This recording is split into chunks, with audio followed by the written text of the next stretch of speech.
अस्सलाम वालेकुम, मैं हूं हिना नियाजी और मेरे साथ हैं Chaudhry Irfan Zaheer. ICC world cup के 30th मैच में अफगानिस्तान ने श्रीलंका को बासानी 7 विकेट से शिकस्त दे दी। इसके साथ ही अफगानिस्तान की टीम पॉइंट्स टेबल पर 7वें से 5वीं पोजीशन पर पहुंच गई और अगर देखा जाए तो इस इवेंट में अफगानिस्तान की ये तीसरी कामयाबी है और तीनों बार अफगानिस्तान ने साबका आलमी चैंपियंस को हराया है, जिनमें पाकिस्तान, श्रीलंका और इंग्लैंड शामिल हैं।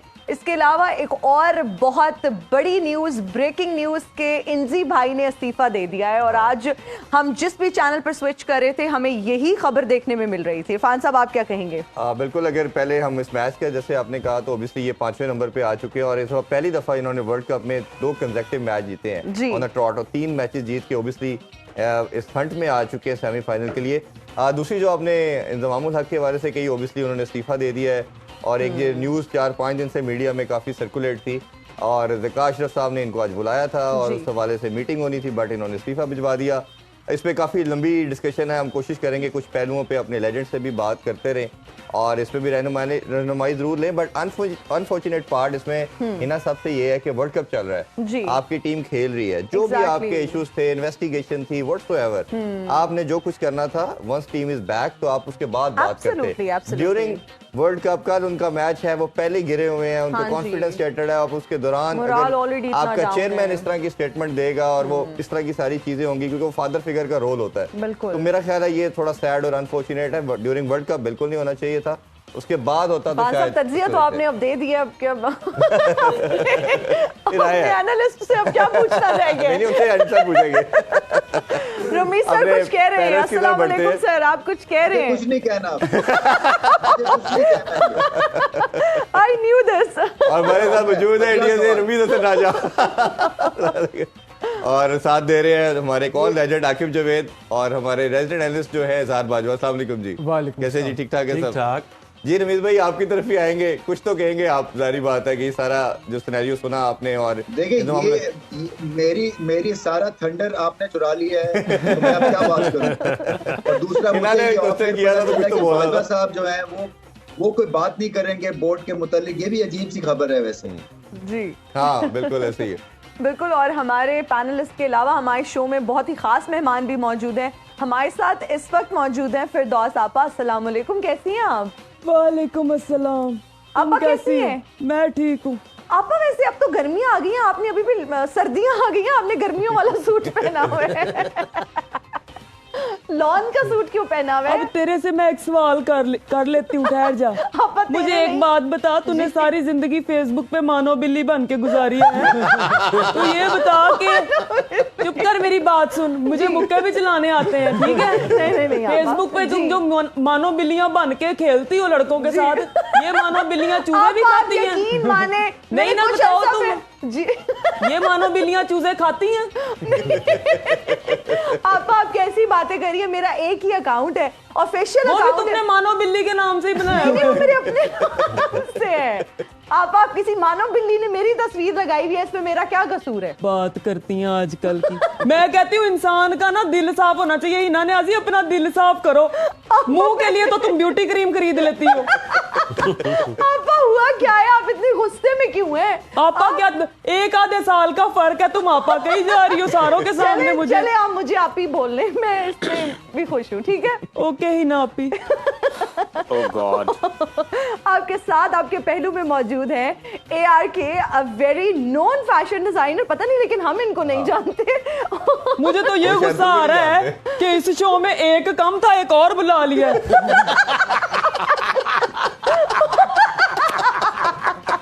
What are you trying to say? अच्छा, वैसे मैं तब से सोच रही हूँ, हमने SRK तो सुना था, ये ARK ये देखा लगता है। It's अदनान राशिद खान। नहीं, मैं क्या नाम AR बताया? ARK। अब्दुल रजिया तो नहीं आप? माशाल्लाह माशाल्लाह। हाय, लड़के का स्पोर्ट्स एंकरिंग के अलावा भी दिमाग चलता है। माशाल्लाह, गलत फील्ड में होता है। अच्छा, वैसे आप कैसे हैं? Are you good? I'm good और I'm chilling and you know कि एक बहुत बड़ा नाम आपके मुल्क का, कौन सा ऐसा आपकी मशहूर पर्सनालिटी जिनके मैंने ड्रेसेस नहीं भाई बनाए? इसको वाकई नहीं कुछ बोलना आता।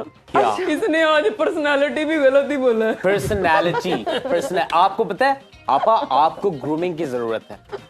हाँ, देख लो ये बॉडी शेमिंग कर रहा है नापी। I'm talking about your personality का बॉडी शेमिंग से क्या ताल्लुक है? पॉलिटिकल हवाले से कह और रहा हूं। आप क्यों क्रिटिसाइज कर रहे हैं? वैसे आप फैशन डिजाइनर हैं, मुझे कमेंट तो नहीं करना चाहिए, लेकिन ये इतना फ्लोरल सा, ये जो आपने जैकेट पहना हुआ इसके साथ आपने अंदर इतने बड़े लोगों वाली शर्ट भी पहन लिया, this doesn't go with your attire. और ये तो बड़ी फैशन मिस्टेक है कि आपने इतना फ्लोरल सा जैकेट पहना हुआ है, उसके अंदर भी आपने इतना थोपा हुआ है। सस्ती ग्रीकों की मार्नल मनोर मार्लन मनरो होता है। मनोर आपको पता है रणबीर सिंह और दीपिका का जो डिजाइन किया मैंने, उसके घर के पर्दों से उसको ड्रेस बना के दी और रणबीर को खाली कारपेट से। पर्दों से याद आया, ये जो आके बैठा है आके ये जो गलतियों पे डालने वाला पर्दा होता है, ये कहाँ से मिलता है?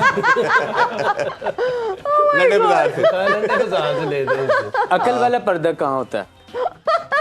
अच्छा बहरहाल आपको पता है ना अपना आयरन मैन का सूट का डिजाइनर कौन है? कौन आप? Phil Sander. यार इतनी पढ़ी लिखी हो तो ये भी नहीं पता। मैंने सोचा आप अपने क्रेडिट लेने लगे। अच्छा थोड़ी सी हम क्रिकेट पे बात कर लेते हैं। रमीज भाई थोड़ी सी हम डिस्कशन थोड़ी सी करना चाहेंगे, आपका ओपिनियन जानना चाहेंगे। कल एक इंटरव्यू देखा हमने चेयरमैन पीसीबी की जानिब से, और उन्होंने कहा कि मैं कल बुलाऊंगा और इंक्वायरिंग कमेटी बनाई जाएगी, और उससे एक अलहदा से कल से ही एक हाइप क्रिएट हो चुकी थी पूरे सोशल मीडिया पे और मीडिया पे। इस सारे मामले को आप किस नज़र से देखते हैं और आप एज ए चेयरमैन क्या सोचते हैं, क्या स्टांस होना चाहिए था उनका? देखिए, ये आप एक फॉर्मर चेयरमैन से एक प्रेजेंट चेयरमैन के बारे में पूछ रहे हैं, तो मैंने अगर जेन्युइन बात भी की तो वो कहेंगे ये सड़ के बात कर रहे हैं। नहीं चले, जो रैशनलिज्म के अकॉर्डिंगली बनती है जी। ये जैसे आपने कहा था ना कि ये वर्ल्ड कप में यहाँ पे आप जब इंडिया में बैठे होते हैं ना, तो ये छोटी छोटी बात हाईलाइट होती है, मैग्नीफाई होती है। वैसी टीम अच्छा नहीं कर रही है, ऊपर से पहले वो बाबर आजम की कोई पर्सनल डिस्कशन जो है वो लीक हो गई। उसके बाद फिर ये हुआ कि इंजमाम उल हक पे कमेटी बिठा दी गई। उसके बाद फिर आगे जाके और पता नहीं इंजमाम ने खुद ही रिजाइन किया या उसको फोर्स किया गया, मुझे आइडिया नहीं क्या हुआ है। देखें, जो भी कह लें आप, इंजमाम उल हक की बड़ी इज्जत है, उनका बहुत रुतबा है हमारे क्रिकेट सर्किट में, और इस तरह से होना ही नहीं चाहिए। और मैं समझता हूं कि सब क्रिकेटर्स की इज्जत होनी चाहिए। और ये मुझे ऐसा लगता है कि ये अपने बचाव की खातिर सबको आगे डालने के चक्कर में है। सारे लोग एक दूसरे को बचा के, जी परफॉर्मेंस से सारी बात शुरू हुई है। यही टीम अगर जीत रही होती तो कुछ भी नहीं होना था, क्योंकि हार रहे हैं तो सब बचाव की तरफ चले गए हैं, और उस बचाव में खासे भांडे अंदाज से इस चीज को सामने लेके आए हैं ये कि पहले वो बाबर आजम पे प्रेशर क्रिएट किया, फिर उसके बाद इंजमाम पे प्रेशर क्रिएट हुआ, चाहे वो पता नहीं उसका उस कंपनी से ताल्लुक है या नहीं है जी। पहले ही आपका बैकग्राउंड चेक होना चाहिए ना। आप जो कॉन्फ्लिक्ट ऑफ इंटरेस्ट है वो पहले आप उसको ठीक करके या उसको सामने ला के और फिर आप हायरिंग करते हैं ना, ऐसे नहीं कर सकते आप किसी की हायरिंग करते हैं। तो ये बहुत इस वक्त खाम खा की कंट्रोवर्सी छिड़ गई हुई है। और फिर हमारा मीडिया सुभान अल्लाह है, यानी कि ये अगर ये अभी तो एक उसको डांट रहे हैं कि जी आपने कैसे बाबर आजम की पर्सनल लीक कर दी है, किसी और को मिला होता है उसने भी कर देनी थी। यहाँ पे सब जो है ना वो कोई ऐसा वो मादर पिदर आजाद है सब अपने पहले करने के लिए ना कि जी मैंने ये चीज ढूंढी है, चाहे वो पाकिस्तान को डेंट करती है या नहीं करती है उसका कोई ख्याल नहीं करना है। एक ही हमारी क्रिकेट है, उसका बेड़ा गर्क होता हुआ जा रहा है तो आउटसाइड कंट्रोवर्सीज जी। तो ये इसलिए दुख होता है क्योंकि हमारा तो इसमें स्टेक होल्डर्स है ना जी। एक्चुअल हम स्टेक होल्डर्स हैं, जो एक्स क्रिकेटर्स हैं या जो एडमिनिस्ट्रेटर्स रहे हैं वो स्टेक होल्डर्स हैं। और उनको दुख होता है कि जबकि इस तरह की एक नॉनसेंसिकल सी एक चीज शुरू हो जाती है जिसका कोई तुक ही नहीं है और गलत टाइम पे। बिल्कुल ऐसे, और अकाउंटेबल जब तक नहीं ठहराएंगे तो फिर कैसे होगा जी। आके भाई आप इस पे कुछ ऐड करना चाहें सारे मामले में? देखिए काफी देर से ये चीजें चल रही थी, वर्ल्ड कप से पहले भी कॉन्ट्रैक्ट नहीं हो रहे हैं, डिले हो रहे हैं, तो चीजें चल रही हैं। ये कुछ ना कुछ तो था इसके अंदर के जो प्लेयर्स ने भी जहां उनका बस चला उन्होंने भी प्रेशर डाला कि मस्त करें ये। यस, और बाद में जब आप एक तरफ से रिएक्शन आता है और उस तरह की फिर परफॉर्मेंस ना आए तो फिर आप दूसरे को भी मौका देते हो कि वो भी अपना कुछ असर दिखाए। एग्जैक्टली। तो अब होता ही है कि ये कुछ दिनों से देख रहे हैं ज़कास साहब जो है वो काफ़ी तस्वीरों में, चैनल्स पे डेस्परेट एफर्ट के चक्कर में लगे।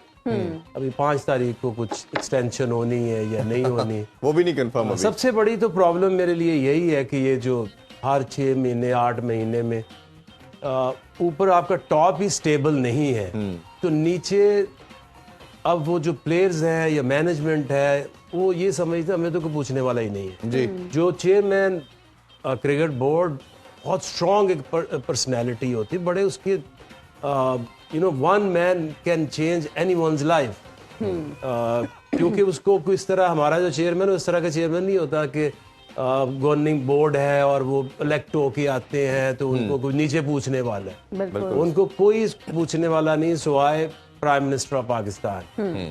तो अब ये जो हर 8 महीने 6 महीने में चेयरमैन आ रहे हैं, चेयरमैन जा रहे हैं, नीचे कोई काम नहीं हो रहा, जो प्लेयर्स हैं वो भी फिर ये समझते हैं कि हम इनके ऊपर प्रेशर डालेंगे। एक स्टेबल चेयरमैन हो जिसको पता हो इसकी 2-2.5 साल इसको हमने फेस करना है चेयरमैन को, तो प्लेयर्स की तरफ से भी इस तरह की चीजें जो है वो सामने नहीं आती।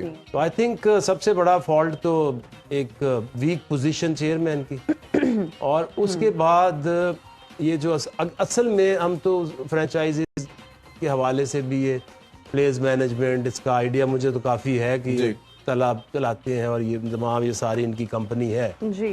अब इसमें कॉन्फ्लिक्ट ऑफ इंटरेस्ट जो है वो जो लोग इसको सही अपराइट लोग हैं उनका कोई बेटा अगर क्रिकेट में आ जाए, कोई भांजा आ जाए, तो वो वैसे उस पोजीशन पे कभी नहीं आते। बिल्कुल ठीक।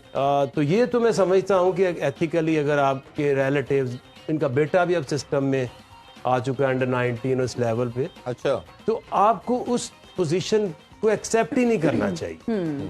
तो ये तो मैं समझता हूँ कि 1-2 चीजें जो है ये एक तो होती है ना कि आप फ्रॉम पीसीबी क्रिकेट बोर्ड के पॉइंट ऑफ व्यू से एक पर्सनल पॉइंट ऑफ व्यू भी एक इंसान का होता है कि मुझे जहाँ पे मुझे ये हो कि मेरा भांजा भतीजा भी खेल रहा है, मेरा बेटा भी अब अंडर 19 में आ रहा है। जब लास्ट मीटिंग हुई तो उसमें Jamam was like not in a mood to resign. वो तो प्लानिंग ये कर रहे थे कि अंडर 19 का जो कोच है वो उसको लगाना चाहिए मोहम्मद यूसुफ को, और वो चीफ सिलेक्टर हैं सीनियर टीम के भी और जूनियर टीम्स के, तो वहाँ भी उनका बेटा है वो उस अंडर 19। ज़का साहब की कोर्ट स्टेटमेंट भी है, उन्होंने कहा कि मैं हर डिसीजन फॉर्मर क्रिकेटर से पूछ के लूंगा। तो आपके ख्याल में जो सबसे बड़े, जैसे रमीज भाई ने कहा कि सबसे बड़े स्टेक होल्डर क्रिकेटर्स हैं, जैसे रमीज भाई का तो बड़ा क्लियर स्टांस इस पर रहा कि ये क्रिकेटर्स को ही होना चाहिए, आप इसको कैसे देखते हैं कि अगर उन्होंने पूछ के ही क्रिकेटर से चलना है और फिर उनका अपना जो एक ओपिनियन है या एज ए चेयरमैन, उनके रोल को कैसे देखते हैं? देखिए, जो क्रिकेटर्स का रोल है वो क्रिकेटिंग जो चीज़ें उनमें है, उसमें क्या हो सकता है, उसमें आप कोचेज हो सकते हैं, उसमें आप सिलेक्टर्स हो सकते हैं। मैनेजमेंट का एक चेयरमैन का क्रिकेटर होना कोई ज़रूरी नहीं है। अच्छा। क्योंकि एक चेयरमैन उसको होना चाहिए तजुर्बा to run a huge company, उसको किस तरह मैनेज करते हैं, नीचे जो उसने लोग रखने हैं, right people for the right job.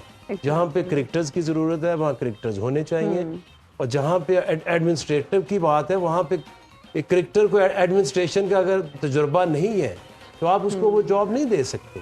बिल्कुल। तो आई थिंक हर दौर में चेयरमैन करता हूँ इससे आकिब से, नहीं ये आई थिंक ये देखो ना, ये जो कॉन्सेप्ट है ना जी, ये इसलिए खराब है क्योंकि ये गेम क्रिकेट की 99% है। ऐसे ही। इसमें एडमिनिस्ट्रेशन क्या है, इसमें मार्केटिंग है, इसमें एडमिनिस्ट्रेशन क्या है, तुमने जो ऑलरेडी बंदे हैं वो तो चला ही रहे हैं और वो कोई डील ही नहीं है। सारी गेम, ये जो क्रिटिसिज्म इस क्रिकेट बोर्ड को हो रहा है या पिछले को हो रहा है, वो किस वजह से हो रहा है कि क्रिकेट टीम ठीक नहीं चल रही है जी। ऐसे ही हो रहा है ना, ऐसे ही। ये तो कोई नहीं कह रहा कि मार्केटिंग की चीज ठीक नहीं हो रही है या कोई एडमिनिस्ट्रेशन की चीज ठीक नहीं हो रही है। तो इसमें सिर्फ आता ही क्रिकेटर्स है। इसमें जो मेरा एक्सपीरियंस ये है कि ये और किसी को आने नहीं चाहिए, इसलिए कि ये आके और ये आपस में क्रिकेटर्स को लड़ाते हैं और जाते क्रिकेटर्स के पास हैं, वो क्रिकेटर्स इनको जो सर्टन जो ग्रोह है वो इनके काबू कर लेते हैं, और इनको हर दफा अगर क्रिकेटर के पास ही जाना है कोई भी हिदायत लेने के लिए, गेम चलाने के लिए, अब अगर लाइटें लगानी है क्रिकेट स्टेडियम में, एक नॉन क्रिकेटर को क्या पता है कि लाइटें कैसे लगनी है? सबसे बड़ा एक्सपेंस है, कुर्सियां लगनी है, फैंस ने आना है, क्रिकेटर से ज्यादा नहीं जान सकता है ना। क्रिकेट की डेवलपमेंट के प्रोजेक्ट्स एक नॉन क्रिकेटर कैसे कर सकता है? एक एडमिनिस्ट्रेटर पाकिस्तान जूनियर लीग कैसे कॉन्सेप्ट सोच सकता है? या आपके फर्स्ट क्लास में फॉरेन कोचेस को लाना या PSL की फ्रेंचाइज को ऊपर लेके जाना, वो एक एडमिनिस्ट्रेटर कैसे सोच सकता है? वो क्रिकेटर्स के ये डोमेन है। और इसमें एक जो गलत फहमी ये क्रिएट हो जाती है कि जी ये एडमिनिस्ट्रेशन अलग फील्ड है और क्रिकेटर्स का अलग फील्ड है। तो आपने क्रिकेटर्स जो लगाए हैं वो किसी बेस पे लगाया ना इंजमामुल हक को। कोई सोचा होगा ना, अगर आप एडमिनिस्ट्रेटर है, इंजमामुल हक को लगाया और वो बैकफायर कर गया 2 महीनों में, कि उनका कॉन्फ्लिक्ट ऑफ इंटरेस्ट भी निकल आया और उन्होंने शायद सिलेक्शन भी गलत कर दी। अब फिर आप जाएंगे क्रिकेटर्स के पास, फिर आप सजेशन लेके आएंगे, फिर हिट एंड मिस होगा। और ये आपको हेड स्टार्ट मिलता ही नहीं है एडमिनिस्ट्रेशन में जब तक कि आप क्रिकेट ना खेले हो। मिल ही नहीं सकता। बिल्कुल आप ठीक कह रहे हैं। अब आपके पास एक्स्ट्रा एक्सपोजर था, आप कमेंटेटर भी थे, आपने एडमिनिस्ट्रेशन का भी आपके पास वास्ट एक्सपीरियंस था।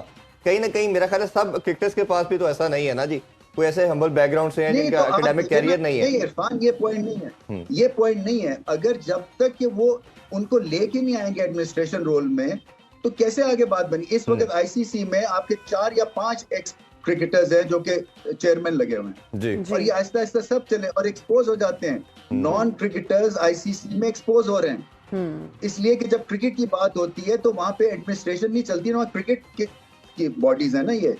MCC क्रिकेट कमेटी का मैं मेंबर हूँ, उसमें सारे एक्स प्लेयर्स हैं और वो क्रिकेट के डिसीजंस के अलावा एडमिनिस्ट्रेटिव डिसीजंस के ऊपर बात करते हैं ना। तो ये एक हमारा जो कॉन्सेप्ट है ना, और फिर क्या होता है, फिर ये मीडिया के पास चले जाते हैं जो एडमिनिस्ट्रेटर्स हैं जी। और जो इनके जो फ्लॉप शोज है ना, ये उनके थ्रू प्रोटेक्ट करवाते हैं कि हमारी अब इज्जत बचा लो क्योंकि हमने तो गलतियां कर दी हैं, और हमारा नाम बनाओ क्योंकि हम यहाँ पे आए हैं आपको एक मसीहा बन के। ये कोई क्रिकेटर नहीं करेगा, ये क्रिकेटर को जरूरत ही नहीं है ये चीजें करने की, उसको पता है कि क्रिकेट के हिसाब से क्या चीजें होनी है। तो एक हमारा जो कॉन्सेप्ट है ना, ये बड़ा क्लियर होना चाहिए इसके ऊपर। ये डिबेट हो सकती है जरूर, मगर मैं आपको अपने एक्सपीरियंस से बताता हूँ कि ये एक मैसिव हेड स्टार्ट मिलता है क्रिकेट में, क्योंकि आपका टेन्योर ही कम होता है। बिल्कुल। ये अभी टेन्योर को बचाने के लिए फिर टेन्योर के बाद आगे क्या करना है, और ये फ्लॉप शोज होते रहेंगे आपके पीरियोडिकली जो कि टर्बुलेंस क्रिएट करते हैं और जो जाके पाकिस्तान टीम को हिट करता है। बिल्कुल आप सही कह रहे हैं। डिस्कशन है और इंशाल्लाह हम इस पे बात करते रहेंगे आगे भी। We respect your opinion too. Aqib sir का भी अपना पॉइंट ऑफ व्यू है, उसका भी हम वैल्यू करते हैं। Because I have been working directly with the cricket board since 2002।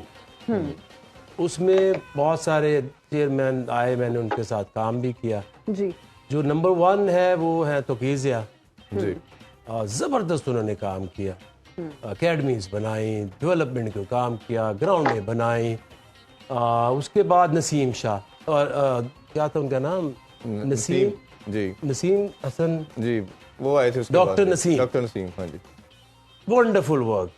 और जो क्रिकेटर्स का है वो कोई बहुत ज़्यादा अच्छा मैं नहीं समझता, क्योंकि जो भट्ट साहब थे उनके साथ भी मैंने काम किया, जाज भट्ट साहब। क्रिकेटर होने के बावजूद भी जो हमारी डेवलपमेंट थी, जो NCA था, जो एकेडमीज थी, बायोमैकेनिक्स लैब जो थी, आके मुझे कहते वो एटोया की है ये बायोमैकेनिक्स लैब है, ये बड़ी ज़रूरी है मॉडर्न डे क्रिकेट में। हाँ जी। उन्होंने उसको बंद करा दिया। तो ये ज़रूरी नहीं है कि क्रिकेटर हो या नॉन क्रिकेटर हो, प्रोग्रेसिव इंसान होना चाहिए। डायरेक्टर क्रिकेट ऑपरेशन होना चाहिए, क्रिकेटर सिलेक्शन का हेड क्रिकेटर, डेवलपमेंट का हेड क्रिकेटर जी।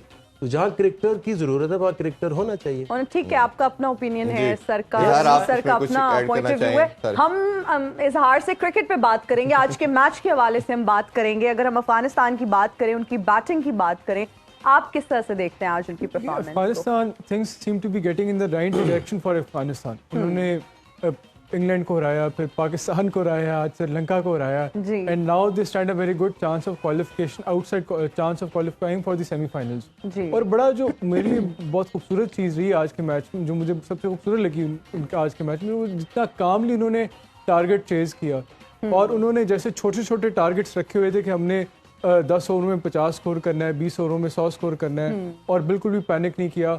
और मेरे ख्याल में तो they deserve all the credit they are getting right now. इतना आउटसाइड चांस, जब पहले मैचेस वो हारे थे उसके बाद no one was giving them any opportunity कि they'd be in a position to qualify for the semi-final. So credit to their players and we wish them best of luck. Best of luck, exactly. और उनकी nation भी deprive है, और जब उनको खुशी मिलती है तो ऑब्वियसली वो बहुत बड़ी। और मैं तो सोच रही हूँ कि उनकी टीम से हमारी टीम को भी कुछ ना कुछ जरूर सीखना चाहिए। अभी हम एक ब्रेक लेंगे, हाजिरों के ब्रेक के बाद देखते रहिए वर्ल्ड कप गेम उठा दो।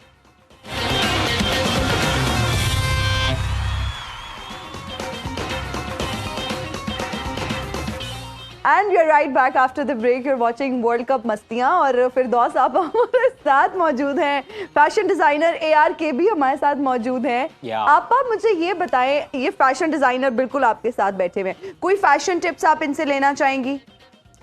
सबसे पहले तो हिना आपी मैं बताऊं, मुझे इससे कोई डर ही नहीं लग रहा। हिना आपी? She called you आपी। That's all right, I don't mind that. चलो उसको आपी कह लूं, उसको भाई कह सकते, तुम्हें क्या कहूं मैं? बहना बोल दे। राशिद, तुम्हारे चेहरे पे बड़ी आज एक्स्ट्रा शाइन है, क्यों? ऐसे ही। अच्छा, वैसे हम ना ये जो आपके साथ ड्रेस डिजाइनर बैठे हुए हैं, ARK से हम पूछना चाहते हैं कि इस फील्ड में कब आए, कैसे आए? Whatever. ये बहुत पुरानी कहानी है। लाइक इससे पहले मैं एंकर था, फिर मुझे बॉल लग गया दिमाग पे। कहानी पुरानी लग रही है। फिर मुझे सर पे बॉल लग गया और उसके बाद मेरा दिमाग घूमा, मैंने कहा कुछ अछूता करूं। अच्छा। मैं सिर्फ ड्रेस डिजाइन नहीं करता, आई मेक पर्सनालिटीज, मैं ग्रूम करता हूँ। अपनी तो बना नहीं सकता, दूसरों की बनाने से। आज मौके इसके सर में फिर बॉल मारे ये इंतशाफ बहुत दूर में भी ट्राई की जा सकती है। बड़ा उछल रहे हो ना। अब बताता हूँ आकिब साहब, यहाँ मैं एक बात रिवील कर रहा हूँ ना, आप अटेंशन दो। रिवील करो, सबको पता है तुम कौन हो। मैंने और इन साहब ने एक साथ शुरू किया था अपने करियर का आगाज। मैं इधर आ गया, यूबरी भाई। मैं भी कौन? ये वजह थी तेरे चेहरे पे इस शाइन की। अच्छा, वैसे मैं तब से देख रही हूँ आपने अपने ग्लासेस के साथ ये क्या स्ट्रैंड किस चीज का है? This is called creativity. Creativity है। शॉपर से कूड़े वाला ही ना, शॉपर नहीं होता घर में, वो इसमें लपेटा मार के बंधा हुआ है। अब आपके लिए मैंने एक ड्रेस डिजाइन करना है, मैंने लेना ही नहीं। पूछ तो नहीं कौन सा है, जोक सारा किल कर दिया। हाँ हाँ। अच्छा चले पूछ ले, आप हमें बता दें कैसा कौन सा ड्रेस है? मार्की डिजाइन कर रहा हूँ आपके लिए। देख लो फिर इन पे तुम्हारे होते हुए मेरी बॉडी शेमिंग हो रही है। नहीं, इसमें बॉडी शेमिंग वाली मुझे कोई बात। ऐसे कमेंट्स जो भी पास करने हैं ना, आप मुझे कह दें, आप पापा को कुछ मत कहें। वैसे शर्म आनी चाहिए। सस्ती अनुष्का। गौर से देखो इसको, गौर से देखो, खबर रियाज की बिल्ली लगता है। उस दिन कह रही थी करण जौहर का कुक्कड़। ये मैंने कहना था, इसने मेरा पढ़ के कहा। तो आप अपना छुपा के रखे ना, नकालों से होशियार रहे। अच्छा, मुझसे सवाल नहीं करने आपने, लाइक मेरे पास टाइम नहीं है। करते हैं जरा, हम क्रिकेट से थोड़ी सी बात कर ले। रमीज भाई, आज के मैच के बारे से बात करें तो अफगानिस्तान ने एक बहुत बड़ी विक्ट्री हासिल की। जिस तरह हमने कहा कि इन्होंने वर्ल्ड कप में पहली दफा 3 विक्ट्रीज और कंसेक्टिव ऑन ट्रॉट 2 विक्ट्रीज इन्होंने हासिल की। अच्छा, 2 चीजें रमीज भाई हमें लगा कि इन्होंने बेहतर की हैं। एक तो ये कि चेस करते हुए जो कंट्रोल एग्रेशन लेके आए, ये जो 1 डायमेंशनल बैटिंग करते थे, छक्का लगाना, बाउंड्री लगानी या रोकना। और दूसरी चीज बॉलिंग के अंदर भी हमने देखा कि ये पैनिक नहीं करते, चाहे पार्टनरशिप लगे कुछ रहे, अपनी बेसिक पे रहते हैं। तो इनकी सक्सेस को कैसे देखते हैं, जो आउटस्टैंडिंग क्रिकेट इन्होंने इवॉल्व की है इस वर्ल्ड कप में? बैटिंग अच्छी हो गई इनकी, बैटिंग की वजह से। बॉलिंग तो इनकी पहले ही थी और आज फास्ट बॉलर को खिलाया, वो 4 विकेट ले गए। So I think decision making strong हुई है, कॉन्फिडेंस आया है, और फाइनली जो है ये जो पोटेंशियल है वो सामने आ रहा है इनकी ऑलराउंड क्रिकेट का। और मेहनत बहुत करते हैं इन्होंने, रनिंग बिटवीन विकेट्स बहुत जबरदस्त की है। शाहिदीन के कप्तान ने बहुत तेज सिंगल्स और टूज लिए हैं और एक प्रेशर कायम किया है। और देखिए, ये श्रीलंका के लिए भी सोचने का है ये वर्ल्ड कप। कई तो अच्छे वर्ल्ड कप जब हो रहे होते हैं तो आप उस रिपेट में आगे निकल जाते हैं, और जो टीम्स रह जाती हैं उनके लिए फिर ये इंट्रोस्पेक्शन का मौका है। जैसे पाकिस्तान हो गया, श्रीलंका हो गया, बांग्लादेश हो गया। ये एशियन ब्लॉक की जो टीम्स हैं, ये मैं तो समझता हूँ कि ये चांसेस बड़े ब्राइट है अफगानिस्तान के सेमीफाइनल खेलने के लिए। मगर वो डिजर्व भी करते हैं, इसलिए कि उनकी जो बैटिंग है वो क्लिक कर गई है और वो अच्छी बैटिंग कर रहे हैं। वो मतलब है कि क्लासी बैटिंग भी है, अक्लमंद बैटिंग भी है, और बाउंसर को भी ठीक खेल रहे हैं। पहले बाउंसर पे छोटी टीमें भाग जाती थी जी। अब प्रॉब्लम जो है वो बांग्लादेश और पाकिस्तान का रह गया। मैं भी स्टैट्स देख रहा था कि दोनों वर्स्ट है टीम्स इस वर्ल्ड कप में बाउंसर के खिलाफ। 17 डिसमिसल्स बांग्लादेश के हैं बाउंसर के खिलाफ और पाकिस्तान के 13 डिसमिसल्स हैं। बिल्कुल तो इससे तो अच्छा अफगानिस्तान खेल गया बाउंसर जी। ओवरऑल बहुत जबरदस्त परफॉर्मेंस। बिल्कुल रमीज सर, हम अजमतुल्लाह उमर जई के हवाले से भी आपसे जानना चाहेंगे। 73 रन बनाए उन्होंने और वो नॉट आउट रहे। आप उनकी इनिंग्स को किस तरह से देखते हैं? मैंने देखी नहीं उनकी इनिंग्स को, तो मैं किसी तरह भी नहीं देखता हूँ। मगर ये कि स्कोर उन्होंने अच्छा किया है।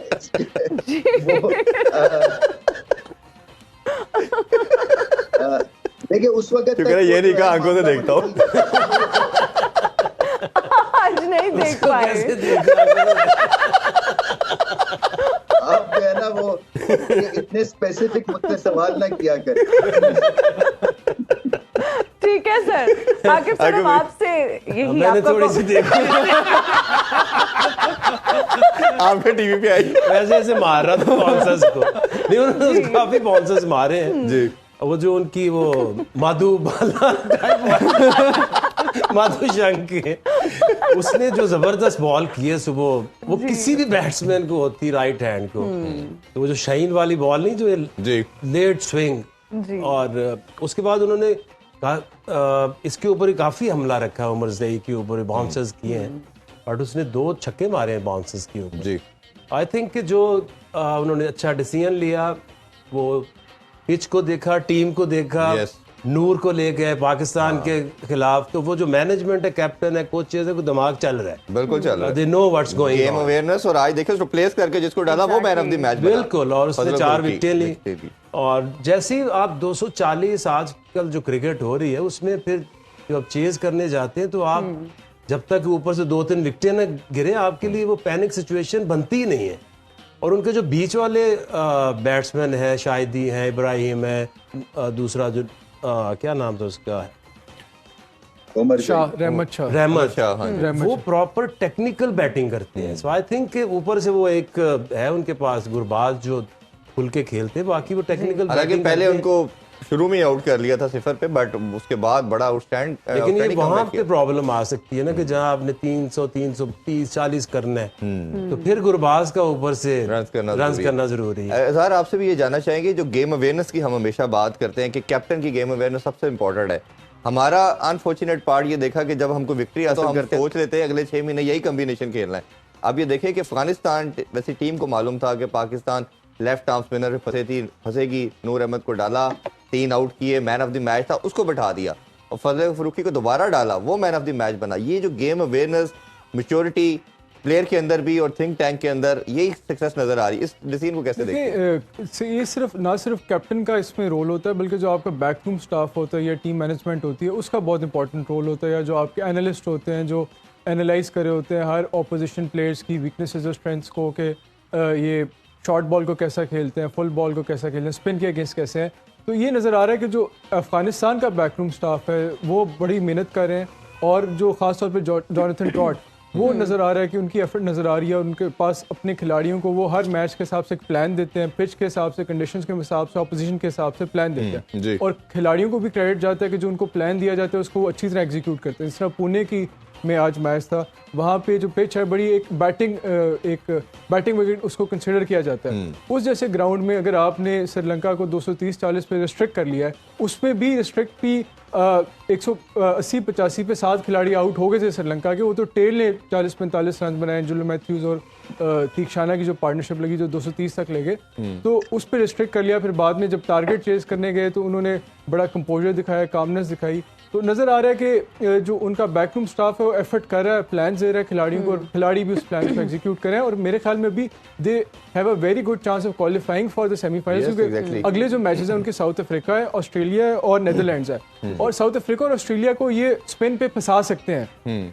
आपने देखा कि ऑस्ट्रेलिया इंडिया के खिलाफ स्पिन पे फंसा है, और साउथ अफ्रीका का भी मैं कोई इतना उनको कॉन्फिडेंट। और अभी एक इनका मैच तो वैसे ही नेदरलैंड के साथ था, तो नेदरलैंड को भी किसी तरह भी बड़ा आप इजीली अगर स्पिनिंग ट्रैक मिल जाता है तो ऑब्वियसली उनके पास वो क्वालिटी स्पिनर नहीं है जो इनके पास है, तो they have very good chance. बिल्कुल ठीक है। आपा भी मेरा ख्याल है क्रिकेट के हवाले से बड़ा इंटरेस्ट रखती है, कुछ कहना चाह रही है तो। हमने आपकी एक वीडियो देखी थी जिसमें कौन सी ऐसी तो मेरी तो कोई वीडियो नहीं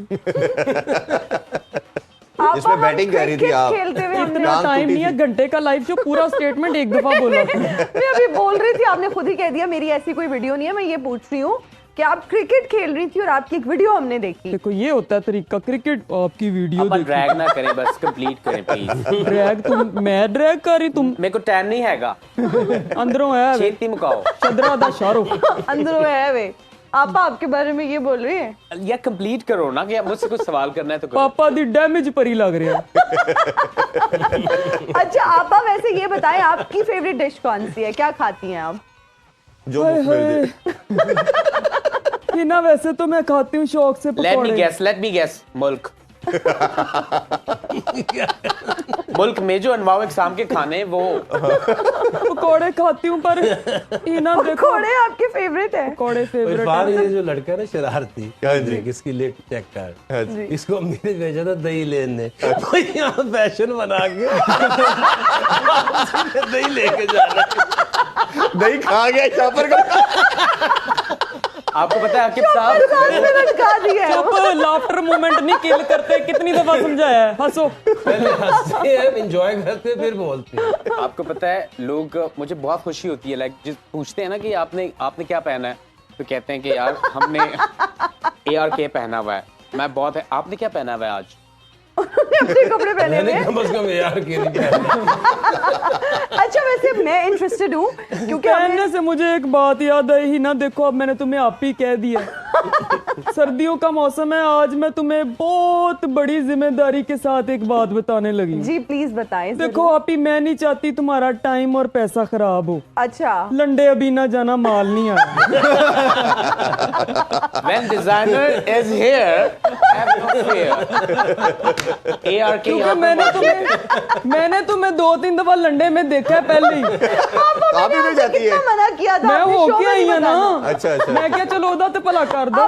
बेफिक्र रहो। मैंने दुम्बों का फार्म भी बनाया हुआ है। दुम्बे की हमने हेयर कटिंग करनी है, उसकी उनका तुम्हारे लिए कुछ बना दो। दुम्बे दी हेयर अच्छा वैसे फॉक्स पर और ये आजकल बहुत ज्यादा ट्रेंड कर रहा है। ना जानवरों को, मैमल्स को तो हम लोग नहीं मारते, मरे हुए मिलते हैं। अच्छा चलो ये बताएं कि आपके बारे में ना मैं बहुत सारी शिकायत मौसूल हुई हैं कि आप लोगों को ये तो खुद एक कंप्लीट शिकायत है।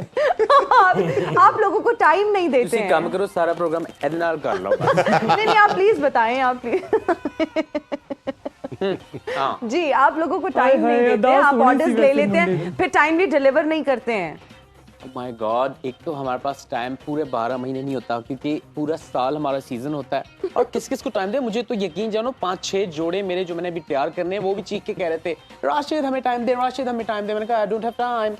भाई किस तरह टाइम दे, करते रहे। अच्छा आपके पास ऑब्वियसली सेलिब्रिटीज तो आते हैं, तो क्रिकेटर्स भी आपको अप्रोच करते हैं अपने वेडिंग, जब शादियां हो रही हैं लड़कों की, क्रिकेटर्स कौन कौन से क्रिकेटर्स ऐसे आ चुके हैं आपके पास अपनी शादियां खराब करने के लिए?